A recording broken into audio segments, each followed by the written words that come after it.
ప్రకృతిలో సహజ సిద్ధంగా లభించే ఇసుకను ఉచితంగా ప్రజలకు మరింత సరళీకృత విధానంలో అందించే విధంగా ఎన్డీఏ కూటమి ప్రభుత్వం పనిచేస్తుందని రాష్ట్ర జలవనరుల శాఖ మంత్రి నిమ్మల రామానాయుడు తెలిపారు. బోట్స్ మ్యాన్ సొసైటీ సభ్యులతో తీసుకువచ్చే ఇసుకను ఆన్లైన్, ఆఫ్లైన్ విధానంలో పూర్తిస్థాయిలో అందుబాటులో ఉండే విధంగా సమస్యను పరిష్కరించి వినియోగదారులకు అందించే విధంగా చర్యలు తీసుకోవడం ద్వారా పూర్తిస్థాయిలో ఇసుకను అందజేస్తామన్నారు. ఓపెన్ రీచ్లు కూడా ప్రారంభమైతే వినియోగదారుల డిమాండ్కు తగ్గట్టుగా అందరికీ అందుబాటులో ఇసుక ఉంటుందనే విషయాన్ని పరిశీలించడం జరిగిందన్నారు. వినియోగదారులకు డిమాండ్ను అనుసరించి ఇసుకను అందుబాటులో ఉండేలా రెవెన్యూ, ఇరిగేషన్, మైన్స్ అధికారులు సమన్వయంతో ముందుకు వెళ్లాలని ఆదేశించడం జరిగిందన్నారు.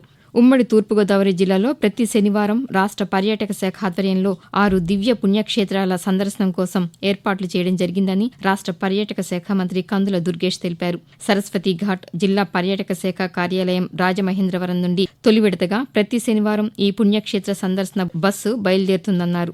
భక్తుల కోరిక మేరకు ఆదివారం కూడా ప్రత్యేక బస్సు సదుపాయం కల్పించడం జరుగుతుందన్నారు. ఉమ్మడి తూర్పుగోదావరి జిల్లాలోని కోరుకొండ శ్రీ లక్ష్మీ నరసింహస్వామి వారి దేవస్థానం, అన్నవరం వీర వెంకట సత్యనారాయణ స్వామివారి దేవస్థానం, పిఠాపురం కుక్కుటేశ్వర స్వామివారి దేవస్థానం, సామర్లకోట కుమార భీమేశ్వర స్వామివార్ల దేవస్థానం, ద్రాక్షారామం భీమేశ్వర స్వామివార్ల దేవస్థానం, వాడపల్లి వెంకటేశ్వర స్వామివార్ల దేవస్థానం సందర్శనకు ఏర్పాట్లు చేయడం జరిగిందన్నారు. పెద్దలకి ₹1000, 3 నుంచి 10 ఏళ్లలోపు పిల్లలకు ₹800గా టికెట్ ధర నిర్ణయించడం జరిగిందన్నారు. టికెట్స్ బుకింగ్ కోసం 9848629341 లేదా 9848883091 నంబర్లను నేరుగా సంప్రదించి టికెట్స్ బుక్ చేసుకునే సౌలభ్యం అందుబాటులో ఉంచినట్లు తెలిపారు.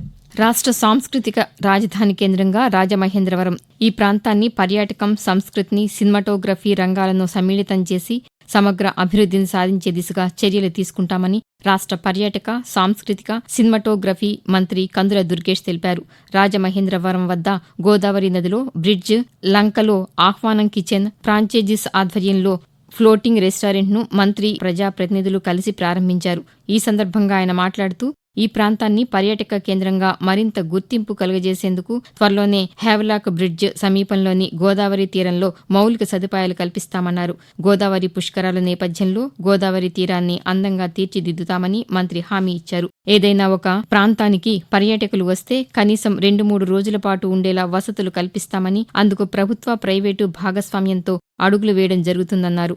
₹1,00,000 పెట్టుబడితో టూరిజం సర్క్యూట్ల ద్వారా కనీసం 8 నుంచి 10 మందికి ఉపాధి అవకాశాలు కల్పించడం ద్వారా సత్ఫలితాలు సాధిస్తామని మంత్రి వెల్లడించారు. 2027 సంవత్సరంలో నిర్వహించనున్న గోదావరి పుష్కరాలకు సంబంధించి చేపట్టనున్న ముందస్తు ఏర్పాట్లపై సంబంధిత సమన్వయ శాఖల అధికారులతో సమీక్ష సమావేశాన్ని మంత్రి కందుల దుర్గేష్, ఎంపీ దగ్గుబాటి పురంధేశ్వరి, జిల్లా collector P. Prashanti, SP D.